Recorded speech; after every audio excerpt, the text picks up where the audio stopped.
আবার চলে এলাম তোমাদের কাছে একটা নতুন রেসিপি নিয়ে।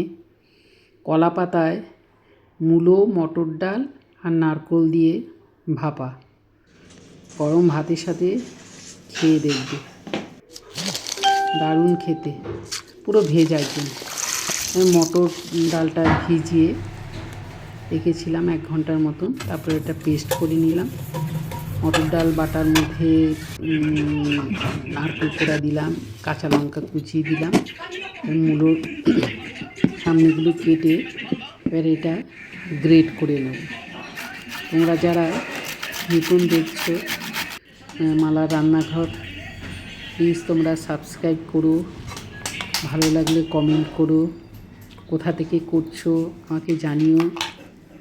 আচ্ছা, এবার মূলো গ্রেট করাটা দিলাম নারকেলের পরে, ধনেপাতা, কাঁচা লঙ্কা কুচি, নুন দিলাম, কাঁচা তেল দিলাম, দিয়ে এটা মিশিয়ে নেব।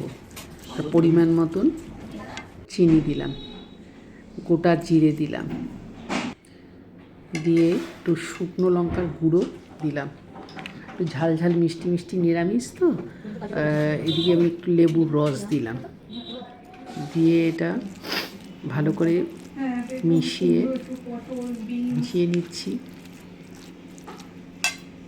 মিশিয়ে নেওয়ার পরে কলা পাতায় সর্ষের তেল মাখিয়ে নিলাম। এর উপরেই ডাল, নারকেল কোড়া, মূলো গ্রেট করে মেখেছি, মাখাটা দিয়ে দিলাম।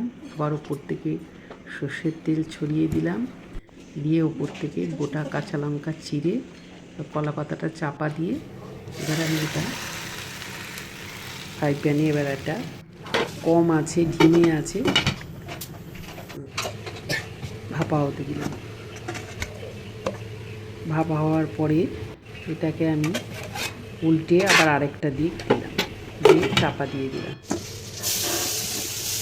দিয়ে আরেকটা দিক হয়ে গেল। দেখো বন্ধুরা কি সুন্দর, খুব টেস্টি হয়, তোমরা খেয়ে দেখো একবার, দারুণ টেস্টি হয়। আজকের মতো এখানে টাটা, বাই বাই।